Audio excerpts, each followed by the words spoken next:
¿Qué tan buenos somos los y las chilenas para colaborar? Y colaborar es bastante más amplio que... Naturalmente no es lo mismo que dar una limosna. Colaborar no solamente ser bueno para ayudar a quien está cerca mío, a un hijo, cómo soy con el vecino, cómo soy un poco más allá. Y al final, ¿es esta una sociedad colaborativa o no? ¿Y cuánto impacto tiene? Vamos a hablar con nuestro experto, nuestro invitado, si la sociedad es colaborativa, si hay literatura respecto de cómo le va a estas sociedades más colaborativas ahora. Sabemos, por ejemplo, que las sociedades que tienen mejores instituciones les va mejor que aquellas que no tienen buena institucionalidad. Bueno, les va mejor a los países, se desarrollan más y mejor en el largo plazo aquellas que colaboran más entre ellas. Es parte de las conversaciones que vamos a tener. Quizás puede ser un poco etérea, un poco conceptual, pero lo vamos a llevar a temas contingentes porque Alejandro Fernández, que es director ejecutivo de la Fundación Pacto Social, nos trae la primera encuesta nacional sobre colaboración social.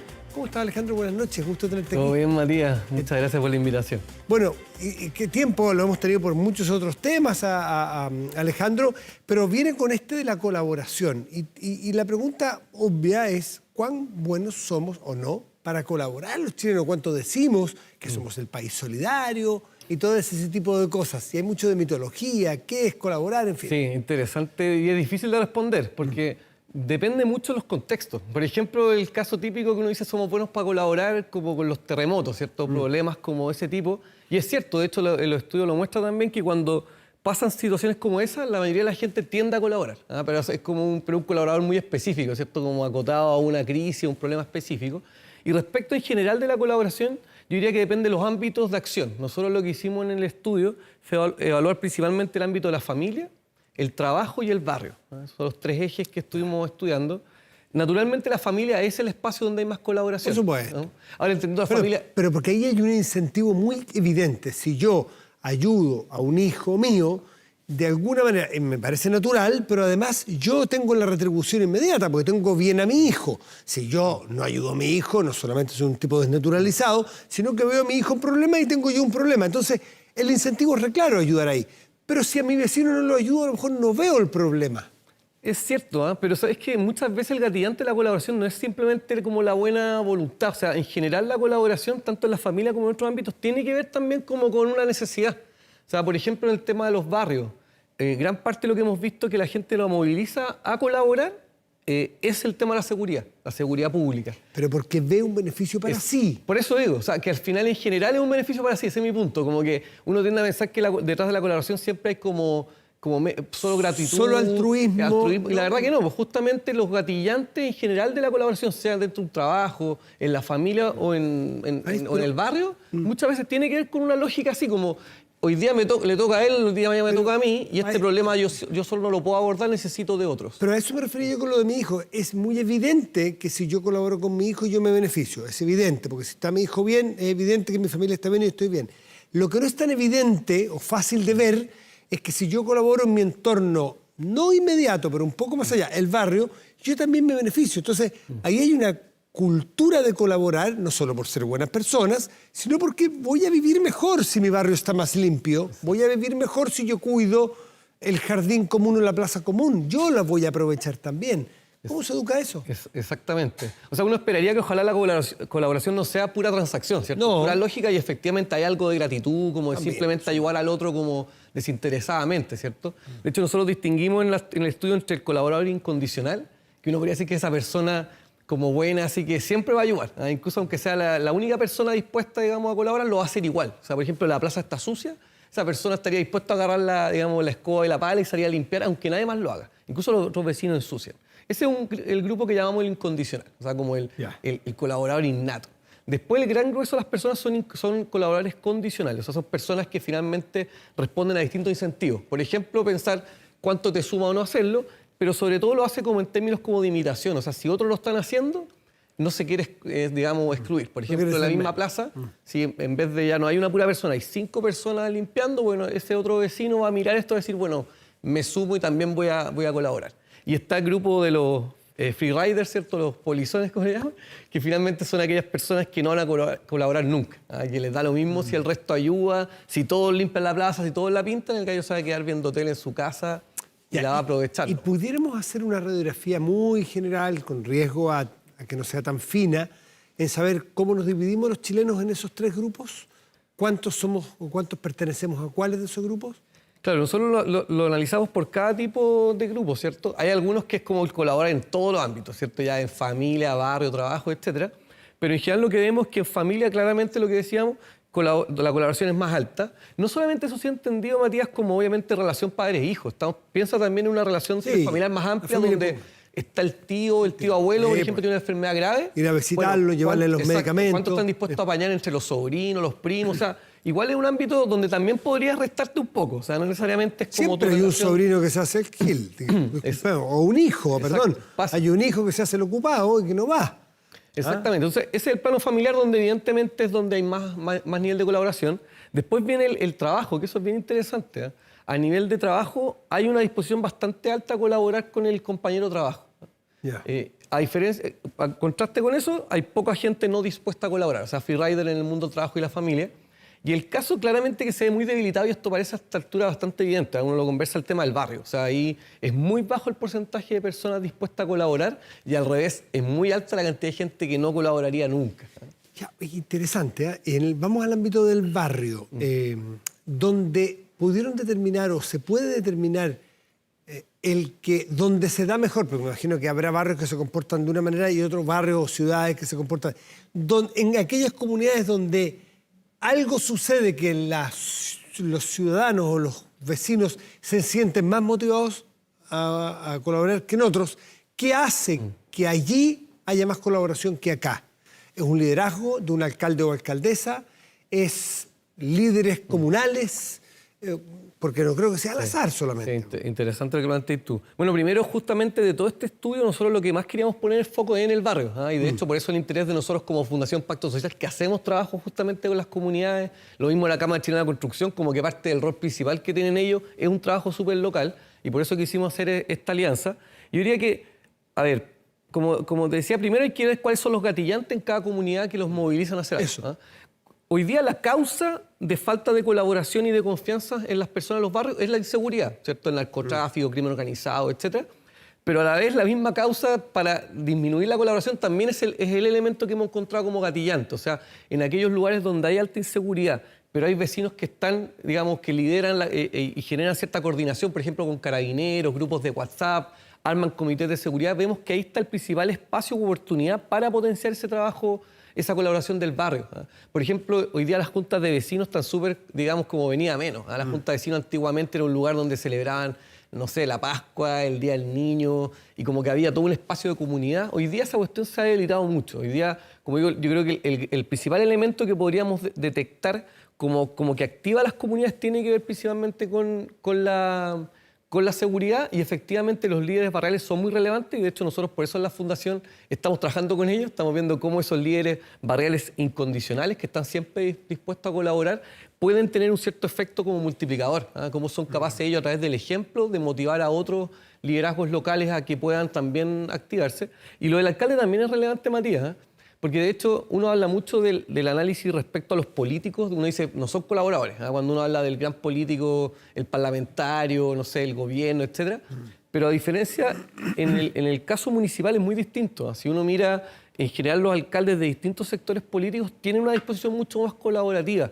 No solamente a nivel del barrio con sus vecinos, sino en general al momento de buscar solucionar, hacerse cargo de problemas públicos como la salud, la delincuencia, lo que sea, se articula con otros. Es mucho menos sentido ideológico. Pareciera que al final el alcalde dice, acá tengo un problema, tengo que solucionarlo, voy a donde la empresa privada, voy a donde, no sé, la fundación, como que al final se articula con tal de solucionar los problemas. Y los gatillantes, los cuales has hablado tú varias veces, ¿cuáles son, pues? Para buscar en mi entorno y cada uno en su entorno si están o no, o promover esos gatillantes para generar una colaboración colectiva. Sí, es un desafío importante, porque de hecho estudiábamos en particular los incondicionales en ciertos ámbitos y, por ejemplo, tienen alto interés en la política, eso llama la atención, ¿no? Uno diría, y me parece bueno porque es como una buena forma de ver la política, ¿cierto? Como algo que efectivamente existe para, digamos, hacernos cargo de los problemas públicos, ¿cierto? Otro elemento que es interesante y que no son necesariamente cosas que podamos gatillar es la religión. también a veces un elemento interesante. Siempre como... fue las parroquias siempre fueron un lugar de reunión. E incluso hoy día todavía, si uno mira las fundaciones, organizaciones de beneficencia, muchas tienen digamos, fondos, digamos, religiosos, ¿no? Entonces ahí también hay un elemento interesante. Y la verdad que lo que tú dices, que el gatillante no es fácil por dónde abordarlo, porque hoy día esta cuestión es bien como contra la cultura. O sea, de hecho, una de las primeras preguntas que hacemos en el estudio tiene que ver como con qué piensan las personas respecto al resto de los chilenos, en términos de colaboración. Más del 70% de las personas dicen o somos indiferentes ante los problemas comunes o, y esto es más todavía la cantidad de gente, dice que solamente reclamamos ante otros por los problemas comunes. O sea, hoy día estamos en una situación compleja, ¿cierto? Partimos con más de un 70% de gente que no está dispuesta a colaborar en general. ¿Esos son los números de tu encuesta? En sectores barriales o en el ámbito barrial, ¿qué te indica la encuesta? ¿Cuánto es la colaboración o cuánto es esta persona distante? Sí, a ver, menos de un 20%, de hecho un 18% son personas como colaboradoras innatas, que te decía, incondicionales. Es súper bajo, o sea, estamos hablando ni siquiera un quinto del total. ¿Ah? Y del resto tenemos un punto importante como condicional, o sea, que podemos movilizarlo y motivarlo, y el otro porcentaje ya del freerider que te decía que no hay nada que hacer. Ahora, nosotros lo que hemos visto a nivel del... Y esto ya yéndonos también al contraste con el trabajo territorial que hacemos, porque nosotros no somos un centro de estudio, nosotros hacemos justamente trabajo colaborativo en terreno, ¿cierto? Que finalmente, claro, uno diría que existe algo ahí como que hay que acercarse al barrio y hay que empezar a articular, hay que movilizar, pero existe gente dispuesta. Lo que pasa es que hay pocos que tienen el tiempo, ¿cierto?, los recursos para poder activarlo. Eso también es súper relevante. O sea, cuando uno dice, oye, pero colabora, sí, pero tengo mi responsabilidad en mi trabajo, tengo mis hijos, tengo que hacer el aseo, tengo un montón de cosas. Entonces, además, tener que dedicarle tiempo gratis a otras cosas es difícil. Entonces, por ejemplo, cuando aparecen instituciones como nosotros, que sí tenemos capacidad de dedicarnos a esto, ¿cierto?, dedicarle horas, vamos a un lugar, por ejemplo, Valparaíso, los cerros de Valparaíso, en Playa Ancha, y empezamos a tocar puertas a vecinos, organizaciones barriales y otras instituciones en general. Uno empieza a ver que los grupos se activan. Entonces, lo que falta, obviamente, son aquellas personas, fundaciones, organizaciones que tienen recursos y capacidad para hacer del trabajo colaborativo algo mucho más permanente, más profesional, y no solamente iniciativas pequeñas que muchas veces no tienen ni siquiera las capacidades para articularse ni acceso a recursos. Y en ese sentido, y con eso cerrando la idea, hemos visto, por ejemplo, un muy buen socio en las universidades. Las universidades tienen presencia territorial, tienen capacidades, tienen recursos, tienen todos los elementos. Los colegios también son súper buen actor, súper relevantes, porque además movilizan a las familias. Pues, o sea, tú tenés colegios, no solamente son los niños, son sus familias, los profesores, etc. Y ahí también hemos trabajado súper bien con los colegios. De hecho, en Valparaíso estamos haciendo un proyecto ahora que ya han 11 colegios que se han sumado. Está la Católica del Paraíso, hicimos algo con Playa Ancha. Y el otro actor relevante, evidentemente, es la empresa. Y por eso también es súper importante este tipo de trabajo que hacemos la Fundación con la Cámara, porque también nos interesa involucrarlo. O sea, acá es parte de las patitas. Y el otro actor, que no siempre está presente, pero que debería estar presente, obviamente, es el Estado, principalmente a través de los municipios. Y que en general hemos logrado también esa interacción. Entonces, yo diría que empresas, ojalá con pertenencia local, universidades, colegios, y los vecinos, como digo, en una situación un poco más como esporádica, como que participa, entra y sale, por decir así. Porque las capacidades son mucho más limitadas del vecino como para hacer algo así como permanente. ¿Tienen ustedes una fundación Pacto Social relativamente nueva? Pero, por lo tanto, no creo que no tienen data mucho más atrás, pero a lo mejor otras instituciones sí la tienen. ¿Nos hemos vuelto más individualistas o eso es un mero decir? ¿Hemos perdido capacidad colaborativa nosotros en la sociedad chilena o no? ¿Tienes data que evidencia al respecto? No, esa fue la pregunta que nos empezamos a hacer, de hecho, Matías, empezamos a buscar datos y nos dimos cuenta que no había mucho. Y por eso decidimos justamente hacer esta primera encuesta nacional, porque nos va a permitir como tener una línea base, ¿cierto? Y para ir comparando hacia adelante cómo se comporta. Ahora, si tú me dices en concreto, por ejemplo, hoy día conversaba con Josefina Arauz, que ha investigado mucho el tema de las mutuales. ¿Sabes que esto existía desde principios del siglo XX, si no me equivoco? Y que básicamente son mecanismos de seguridad social que se dan a nivel de las empresas. Los trabajadores ponían algún aporte y con eso se apoyaban, ¿cierto? No sé, ante situaciones de enfermedad grave, etcétera. Y por lo tanto, esa lógica colaborativa se veía, por ejemplo, al interior de las empresas. Uno podría decir que había una cultura colaborativa, pareciera que sí. Que ha cambiado sin duda alguna. Y esto va de la mano también con la pérdida de confianza. Al final vemos una relación súper clara entre confianza y colaboración.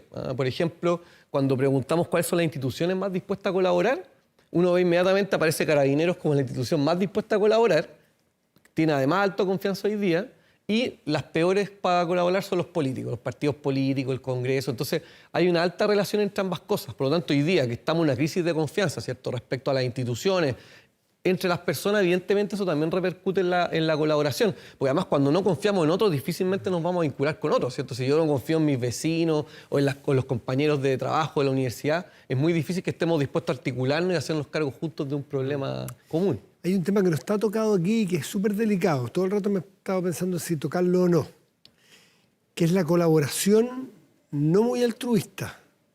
Es la colaboración que se produce fruto del vacío de algunas instituciones tradicionales, ya fuera en algún momento las parroquias, centros culturales, y en este miedo que nos vamos metiendo cada uno nosotros hacia adentro, que aparezca la colaboración del narco. Porque esto uno lo registra, lo conversa, y ha ocurrido. Y lo hemos visto en las películas de otras partes del mundo, pues. Pablo Escobar Gaviria era particularmente generoso y colaborativo con todos sus vecinos, y les prestaba incluso no solamente plata y remedio y traslado a sus familiares, sino que les daba recursos y les daba seguridad. Que a veces el Estado, si se restaba el Estado, donde no hay Estado, aparecía esta colaboración. Digo, es delicado porque no es una colaboración, ¿no? Es una captura de un territorio para llevar adelante un negocio ilícito, además. Pero no sé si ustedes han percibido eso, en que se restan las iglesias, o las parroquias, las iglesias, se resta el Estado porque no está en algunas partes. La gente tiende a no colaborar, terreno fértil para que entre el narco y diga, aquí ponemos la plata, aquí invertimos y somos dueños del territorio. ¿Se ve algo de eso? Sí, se ve. Sí, como dices tú, es algo como en la forma parece colaboración, estrictamente no lo es. No ¿cierto? lo es, pues. Sí, Claudia Pizarro lo ha dicho varias veces. Pero se vende como colaboración. Sí, pues dice, La canasta. cuando no está el Estado, llega digamos, el narco. ¿Ah? Ahora, efectivamente, más allá de la parte delictual de las fuentes de esos recursos, la colaboración no tiene que entenderse efectivamente como una mera traspaso de recursos, ¿cierto? Ni el Estado colabora cuando simplemente va a un barrio y regala cosas, tampoco el político cuando simplemente regala cosas, ni la empresa. ¿No? Yo creo que eso es parte como de la lógica que hay que romper. Como te digo, dejando de lado esta parte como más ilícita de ese caso, sino que en general la colaboración hay que entenderlo como una articulación mucho más horizontal. ¿No? Por un lado, todos somos parte como en la búsqueda de entender la problemática, en el sentido del diagnóstico, pero también todos juntos nos hacemos parte de la solución. ¿No? En ese sentido también reconoce la dignidad de las personas. No eres un mero beneficiario, ni del Estado, ni de una empresa, ni de una fundación, ni siquiera del narco, digámoslo así, sino que la idea de la colaboración es una lógica en que todos, en parte, aportamos para hacernos cargo de un problema público. Y en ese sentido una mirada un poco distinta. Ahora, el problema social que tú estás diciendo es evidente, o sea, y eso efectivamente produce, por un lado, esa dependencia respecto al narco, y por otro lado también se toma los espacios públicos. O sea, lo que vemos hoy día donde más nos cuesta trabajar en términos de proyectos colaborativos como fundación, son aquellos lugares que están capturados por el crimen organizado, porque al final... Esto es como medio contrasentido, te decía, los vecinos se quieren mover por la seguridad, pero cuando tú los quieres activar y tienen al narco acá al lado, evidentemente no quieren, por un tema de temor natural. Entonces, al final, obviamente que la situación de seguridad y narcotráfico, etcétera, por distintas razones termina afectando el espacio para generar este tipo de colaboración. Alejandro Fernández, director ejecutivo de la Fundación Pacto Social, con esta primera encuesta nacional sobre colaboración social. ¿Hay algún lugar donde uno pueda revisarla, verla? Sí, los invitamos ahí a visitar. ¿Dónde está? La página web fundacionpactosocial.cl. ¿Ya? Si ingresan ahí van a ver el banner y pueden descargar distintos análisis. Pues tenemos un informe más largo, la encuesta, así que hay harta información disponible, así que los invito a que la lean. Ojalá nos puedan invitar a conversar. Creo que esto es un espacio que estamos recién abriendo. Creo que esto es parte de lo que queremos, que se genere justamente discusión en el debate público. La colaboración es importante en todo plano político, cuando hablamos de discusión constitucional, ¿cierto? Sí. A nivel del trabajo, como decía, ojalá aquí mismo en el canal, digamos, uno puede conversar entre todos, porque además hay oportunidades de política pública, eso es que me alargue un poco, pero, por ejemplo, volviendo al tema del trabajo, hoy día no hay disposición a la solidaridad en términos amplios, ¿cierto? Como hablaba antes, como uno no conoce a alguien porque voy a cotizar y ayudar en las pensiones de otros. En general las personas no están de acuerdo. Pero quizás sí hay oportunidad de generar ciertas relaciones de solidaria, incluso de políticas públicas dentro de la empresa. Hay oportunidades acá que tenemos que mirarlas. O sea, el trabajo quizás puede ser un espacio de relación solidaria, incluso en términos de seguridad social, un poco la lógica de la mutual. Entonces, esto nos da, obviamente, por un lado nos muestra datos quizás que no son tan optimistas respecto a la disposición a colaborar, pero también nos abre oportunidades. Exactamente. El sistema antiguo tenía las mutuales de empleados particulares, de empleados bancarios, de Fuerzas Armadas, en fin. había mucho sistema de mutualidad. Exacto. Alejandro Fernández de Fundación Pacto Social, gracias por estar esta noche aquí con nosotros. Muchas gracias, Matías. Que te vaya muy bien. Vale.